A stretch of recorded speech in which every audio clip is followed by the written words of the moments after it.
예, 오늘은 너희는 마음에 근심하지 말라라는 말씀의 제목을 가지고 함께 은혜를 나누고자 합니다. 십자가를 지시기 전날 밤의 마지막 만찬, 사실 이것은 제자들의 입장에서는 궁금증의 연속이었습니다. 그런데 여러분, 사람이요, 궁금증이 점점점 많아지다 보면 그 궁금증은 이내 두려움이 됩니다. 제자 중 누군가가 예수님을 팔 거라고 하십니다. 그 말씀을 듣고 또 가룟 유다가 알듯 말듯한 행동으로 나가버립니다. 그리고 베드로는 그 와중에 주님, 그런 일은 결코 일어나지 않을 것이더라고 호언장담하지만 예수님은 베드로가 닭 울기 전에 3번 나를 부인하리라고 말씀하십니다. 제자들은 지금 무슨 일이 벌어지는지 명확하게는 지금 알지 못하지만 이제 뭔가 큰일이 발생할 것이다 라는 것을 어렴풋이 알게 됩니다. 여러분, 폭풍이 불 때보다 사실은 폭풍 전야가 더 두렵고 긴장이 된다고 합니다. 제자들은 지금 큰 두려움에 빠집니다. 근데 그런 제자들을 향해서 예수님이 너희는 마음에 근심하지 말라, 하나님을 믿으니 또 나를 믿으라고 말씀하십니다. 여러분, 너무 좋은 말씀이시죠? 너희는 마음에 근심하지 말라. 이 얼마나 좋은 말씀입니까? 그런데 제자들의 입장에서는 이것이 그냥 쉽게 다가오지만은 않습니다.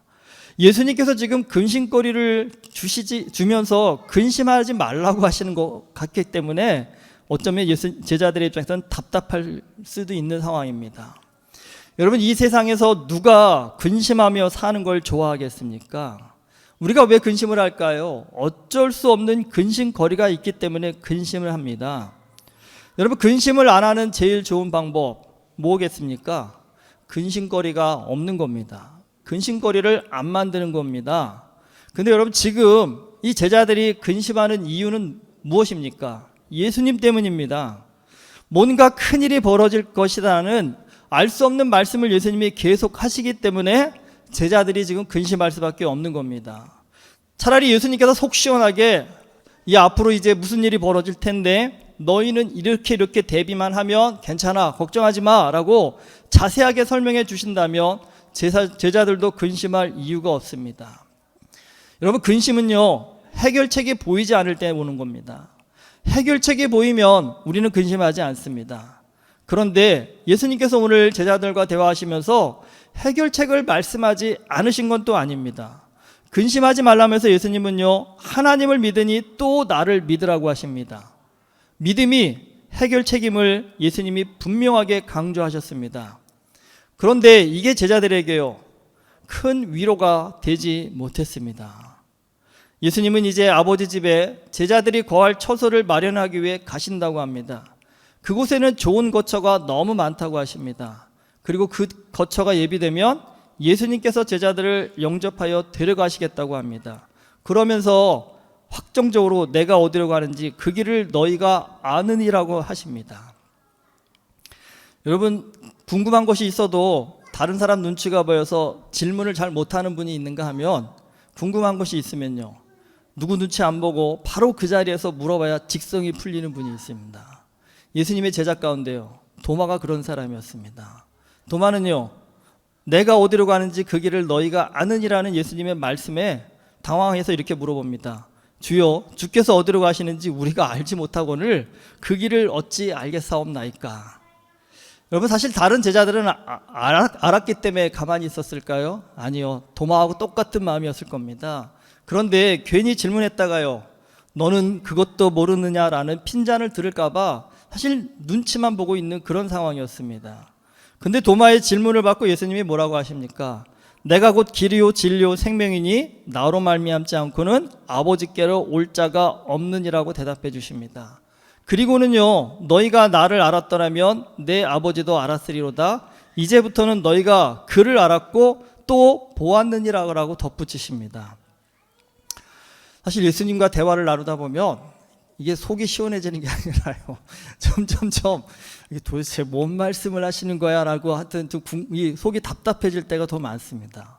사실 도마는 좀 속 시원하게 답 좀 주십시오라고 물어봤는데 예수님은 지금 더 제자들에게 큰 혼란을 주는 답을 주고 계십니다. 그러니까 제자들, 너희가 하나님을 알았고 보았다라고 하십니다. 그런데 제자들은 당황스럽습니다. 왜냐하면 하나님을 본 적이 없기 때문입니다. 보지도 않았는데 보았다고 하니까 제자들로서는요 당황스럽습니다. 그래서 빌립이 질문이자 요청을 합니다. 주여, 아버지를 우리에게 보여주옵소서. 그리하면 족하겠나이다. 예수님께서 이 말씀에 답답해 하시면서 이렇게 대답하십니다. 빌립아, 내가 이렇게 오래 너희와 함께 있을 때 내가 나를 알지 못하느냐? 나를 본 자는 아버지를 보았거늘 어찌하여 아버지를 보이라 하느냐? 여러분, 지금 예수님과 제자들이 대화는 하고 있는데 대화가 통하고 있다고 생각하십니까? 안 통한다고 생각하십니까? 말이 안 통하고 있습니다. 예수님은 제자들이 내가 어디로 가는지 다 알고 하나님도 너희가 다 보았다라고 하시는데 제자들은요 전혀 모른다라고 하고 있습니다. 지금 제자들은 예수님과 3년이나 함께 보내면서 누구보다 예수님의 말씀을 많이 들었고 기적을 많이 체험한 사람들입니다. 이 정도면 제자들이 이제는 예수님의 큰 뜻, 큰 계획을 알 것이라고 생각하셨는데 제자들은 전혀 몰랐습니다. 왜 이런 차이가 발생하는 것일까요? 왜 말이 안 통하는 것일까요? 여러분, 말이 안 통하는 이유는요 생각이 다르기 때문입니다. 우리가 말 안 통할 때가 누굽니까? 언제나요? 정치적 색깔이 다른 분들이 만날 때 말이 제일 안 통하잖아요. 말이 안 통하는 게 아니라 싸움이 나죠. 근데 여러분, 왜 그런 일이 발생할까요? 똑같은 일을 봐도 해석하는 생각이 천지 차이입니다. 근데 여러분, 이건 언제 어디서나 자연스러운 현상입니다. 비단 정치의 견해의 문제만이 아니라 많은 사람이 여러분 교회를 다닙니다. 오늘도 우리 여기 와서 같이 예배를 드립니다. 같은 찬양을 했고 같은 기도를 들었고 같은 말씀을 듣습니다. 그런데 여러분, 반응이 다 똑같을까요? 똑같은 찬양을 하고 똑같은 기도를 듣고 똑같은 말씀을 듣는데 반응은요 제각각입니다. 은혜 가운데 하나님을 만나는 분이 있는가 하면 어떤 분은요 사실 수십 년 교회를 다녀도 나는 하나님을 못 만났다고 하나님 만나고 싶어하는 분들도 또 굉장히 많습니다. 왜 이런 차이가 날까요? 가만히 제 삶을 돌아보면서 생각해 봤습니다. 여러분, 저는 어머니 뱃속부터 교회를 다닌 사람입니다. 그러니까 오래 다녔죠, 사실요. 반백년이 넘었더라고요, 세어보니까요. 근데 여러분, 그렇게 오래 교회를 다니면서도 저한테 참 힘든 것이 있었습니다. 오늘 여기에도 그런 분이 계실 겁니다. 설교가 귀에 들어오질 않는 겁니다. 그러니까 여러분, 교회 와서 사실 설교 시간이 제일 길잖아요. 근데 이게 귀에 안 들어오면요, 앉아있는 게 얼마나 힘드십니까? 그렇죠? 근데 저도 가만히 저를 돌아봤습니다. 제가 정말 공부를 안 하고 못하는 사람이라면 모르겠는데 저도 나름 공부를 열심히 하는 사람이어서 사실 제가 어디 가서 수업을 듣거나 책을 볼 때 사실 다른 사람보다 집중력이 그래도 있는 편입니다. 그런데 참 신기하게도 교회 가서 설교는요 도무지 집중이 안 됩니다. 집중이 안 되니까 당연히 이해가 안 됩니다. 여러분, 이런 신앙의 상태에서는 그날 예배가 좋았냐 안 좋았냐 기준이 뭔지 아세요? 아주 간단합니다. 그날 설교가 짧았으면요 그 예배 좋은 예배고 설교가 길어 아유 오늘 예배 참 힘들다. 평가가 아주 간단하게 끝납니다. 그런데 문득 그런 고민이 들더라고요. 어느 날 설교 시간에 왜 안 들려올까? 내가 바보 멍청이도 아닌데 그래도 나름 공부한다고 애쓰는 사람인데 왜 설교가 안 들어올까? 여러분, 조금 고민해 보니까 이유가 간단하더라고요. 설교가 안 들어오는 이유, 내가 듣고 싶은 얘기가 아니었기 때문입니다. 내가 듣고 싶은 얘기가 아니니까 들으려고 하는 귀가 안 열린 겁니다. 사실 저를 돌아보니까 제가 세상에서 정말 뭔가 큰 성공을 이루고 싶어서 욕심이 가득한 때가 20대 후반하고 20대 초반이었던 것 같습니다. 20대 초반에 서점에 가면 제가 눈여겨보는 게 성공하는 비결 이런 책들이었습니다. 지금도 제가 기억나는 책 중에 성공하는 인생을 위해서 20대에 해야 할 일, 이런 책을 제가 굉장히 좋아했고 그걸 왜 샀는지 지금 생각해보면 모르겠는데 그걸 사가지고 책꽂이에 딱 꽂아놓고 열심히 성경책이라도 되는지 읽어본 적도 굉장히 많습니다. 사실 여러분, 이렇게 모든 생각이 온통 세상을 향해 있으니까 설교에는 성공하는 비결 얘기 안 하지 않습니까? 아무리 어떤 목사님이 설교를 못 하신다고 해도 다 하나님 나라에 대한 그런 말씀들을 하시는데 나는 세상의 나라에 필이 꽂혀져 있는데 교회에 오면 하나님의 나라 얘기만 하니까 그게 제 귀에 들어올 리가 만무했습니다. 그러니까 이런 깨달음을 가지니까 뭔가 좀 바뀌어야 되지 않을까? 이런 마음이 조금 들긴 했지만, 여러분, 사람이 이렇게 생각이 들었다고 해서 단순 한 번에 삶의 태도가 그렇게 쉽게 바뀌지는 않습니다. 그러니까 젊은 나이에 여전히 세상적 욕심이라는 거, 그게 쉽게 내려놓아지지가 않았습니다. 돈 많이 벌고 성공하고 출세하는 이 일, 이거를 포기하면 마치 제 인생이 망할 것 같은 그런 두려움 때문에 쉽게 놓아지지가 않았습니다. 그런데 그래도 제가 돌아보니 젊은 나이에 잘한 것 하나, 주일 예배는 빠지지 않았습니다. 그리고 매일 하루에 정말 성경 한 장이라도 정말 꾸준히 읽었습니다. 우리 청년들한테 꼭 부탁하고 싶은 얘기가 있습니다. 쟤네 교회도 분명히 제 설교가 안 들려올 겁니다. 오늘 예배 마치고 설교 뭐 들었어? 얼마 전에 황당한 얘기를 들었더라고요. 자기 뜻대로 가다 망한 가룟 유다라고 하는데, 가룟 유다처럼 살라고 말씀하셨다고. 오늘 안 왔어요, 다행히. 설교 제목도 안 본 거잖아요. 제목을 안 본 건 둘째치고 듣지를 않았다는 거 아니겠습니까? 근데 저는 뭐라고 하고 싶지 않습니다. 그래도 나와서 앉아 있는 것만으로도 감사하게 생각합니다. 여러분, 청년회 때 앉아 있는 것만으로도 복이라는 것을 저들이 꼭 좀 기억했으면 좋겠습니다. 들려오지 않아도 이 자리를 지키는 것이 그 삶 가운데 얼마나 큰 능력이고 힘이 되는지 꼭 그 삶을 통해 알게 될 것입니다. 제 멋대로 제 욕심대로 살던 저를 하나님께서는 정말 만져주셨습니다. 근데 참 감사한 건, 저도 나름 고집이 있는 사람이라 하나님이 한 번에 치셨다고 한다면 쉽게 바꾸지 않고 아마 고집 부렸을 겁니다. 하나님은 참 인격적으로 저를 만져주셨습니다.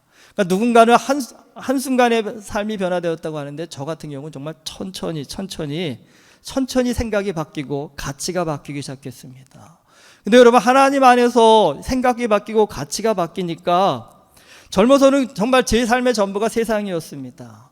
세상에서 정말 성공하고 출세한 사람들 보면 그 사람이 그렇게 부럽고 커 보이고 대단하다고, 선배 가운데 정말 고시 합격해서 와가지고 이렇게 말해주는 선배가 오면 너무 그 사람이 커 보이고 대단해 보여서 따라다니면서 어떻게 하면 그렇게 될 수 있습니까? 이렇게 생각했던 저였는데, 여러분, 참 사람은 겉모습만 화려한 걸 볼 때만 어리석게 됩니다. 속을 볼 줄 알아야 능력이 생깁니다. 어느 날 갑자기 하나님의 말씀을 알게 되니, 여러분, 그게 허상이라는 것이 보이기 시작합니다. 내 욕심을 내려놓으면 인생이 무너질 것 같은데, 어느 순간 보니까 그 욕심을 내려놓으니까 더 행복해졌다는 겁니다. 근데 여러분, 이렇게 삶이 바뀌기 시작하니까 뭐가 재밌냐면요, 예전에는 세상에서 영화 보고 노는 게 재밌었는데 성경을 읽는 것이 재밌어졌습니다. 여러분, 시편 119편의 119편 103절에 이런 말씀이 있습니다. 주의 말씀의 맛이 내게 어찌 그리 단지요? 내 입에 꿀보다 더하니이다. 여러분, 성경 말씀이 정말 꿀보다 더 다십니까? 경험해 보셨나요? 여러분, 이거 아시는 분은 정말 인생을 정말 새롭게 사실 겁니다. 여러분, 저도 성경이 수면제인 때가 있었습니다. 다들 그러시잖아요. 잠 안 오면 성경 읽으라고. 금방 잠옷을 하고. 여러분, 정말 성경 지루합니다. 어떻게 보면요. 어떻게 이 성경을 읽지? 어떻게 이것이 정말 달지? 솔직히 이 말씀이 와닿지가 않았습니다. 근데 여러분, 진짜 어느 순간 이 성경이 너무 달더라고요. 여러분, 소설책 읽다 밤을 새워본 적은 있어도 성경 읽으면서 밤 새워본 적은 없었는데, 어느 날은 정말 성경을 읽는데 너무 재밌어서 덮을 수가 없는 거예요. 그래서 여러분, 밤을 새서 성경을 읽었습니다. 제 자신이 신기하더라고요. 그리고 그 떠오르는 태양을 보면서요, 마치 내가 거듭난 새로운 사람이 된 느낌? 그런 어떤 환희를 느껴본 적도 있습니다. 근데 여러분, 특징이 있습니다. 말씀을 읽으면 읽을수록요, 세상보다는요, 하나님의 나라에 대한 소망이 더욱 커진다라는 겁니다. 그런데 여러분, 우리가 세상에 욕심낼 때에는요, 마음의 걱정과 근심이 욕심만큼 커져갑니다. 하지만 하나님 나라에 대한 소망이 커질수록 우리의 마음은요, 평안으로 가득해집니다. 여러분, 하나님 나라에 대한 소망이 생기니까 그때부터 비로소요, 설교가 귀에 들어오기 시작했습니다. 말씀이 깨달아지기 시작했습니다. 사실 전에는 신앙의 열정을 가진 사람, 난 선교사가 될 거야. 뭐 나는 정말 목사가 될 거야. 이런 사람 만나면 저도 대화가 안 됐습니다. 왜 젊은 나이에 저런 생각을 하지? 이상한 사람이네? 이런 생각을 해서 대화가 안 됐었는데 어느 순간에는요, 하나님에 대해서 이야기를 나눌 때 가슴이 뜨거워지는 은혜의 경험을 하게 됩니다. 여러분, 하나님에 대한 말씀으로 대화하면서 가슴이 뜨거워져서 정말 밤새는 줄도 모르고 대화하는 그 은혜의 감격들 경험해 보셨습니까? 지금 예수님과 제자들 사이에 대화가 원활하지 않은 이유 간단합니다. 바라보는 관점이 서로 다르기 때문입니다. 예수님은 지금 제자들에게 뭘 얘기하고 계십니까? 하나님의 나라, 천국에 대해서 얘기하고 계십니다. 너에게 고난이 오겠지만, 환난이 오겠지만 두려워하지 말라고 합니다. 왜냐하면요, 천국이 너희에게 예비되어 있기 때문이라는 겁니다. 그런데 제자들은 그 천국을 바라보기보다는 뭘요? 세상을 바라보면서, 지금 예수님은 천국, 제자들은요 세상을 바라보며 대화를 하니까 말이 안 통한다는 겁니다.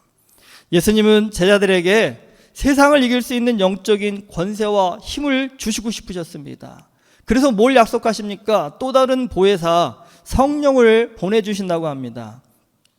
근데 제자들은요, 그 성령을 보지도 못했고 느껴보지도 못했기 때문에 그게 와닿지가 않는 겁니다.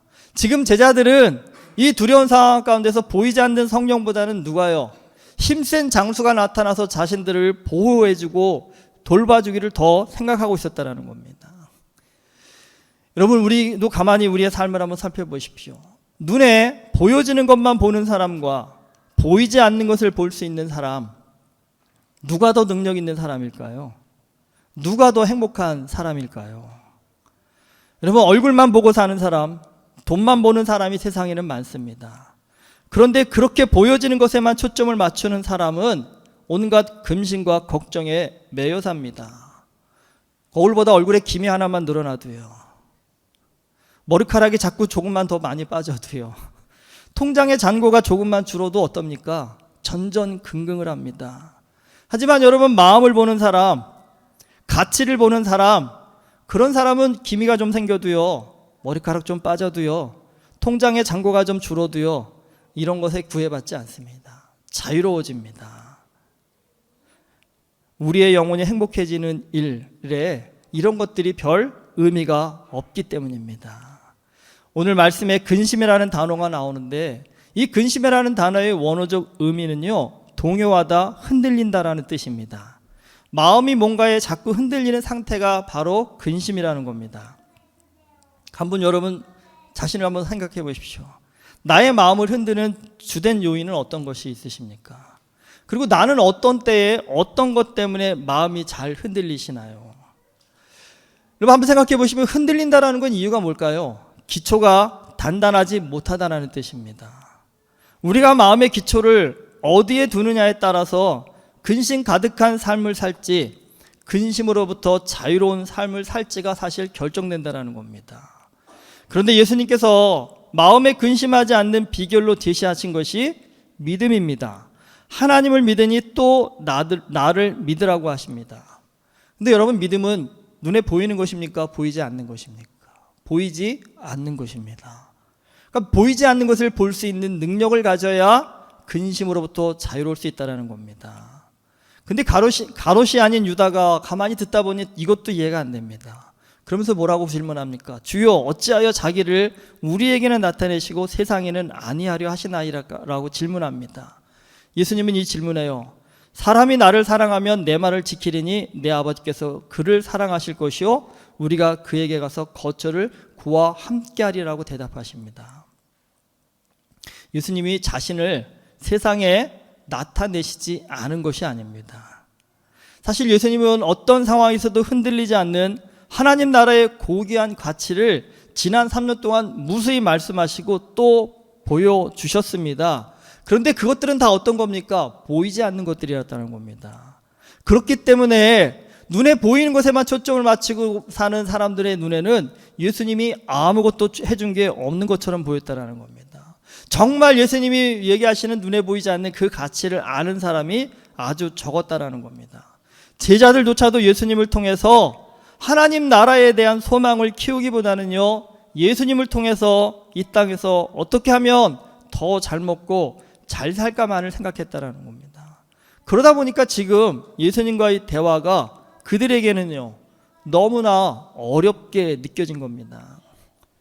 예수님은 하나님 나라의 보물을 쌓으라고 말씀하셨는데 제자들의 관심은요 온통 내 주머니에 보물 쌓는 일에만 초점이 맞춰졌습니다. 사실 세상 가운데 보면 돈이면 다 돼 이런 가치를 가진 분이 많습니다.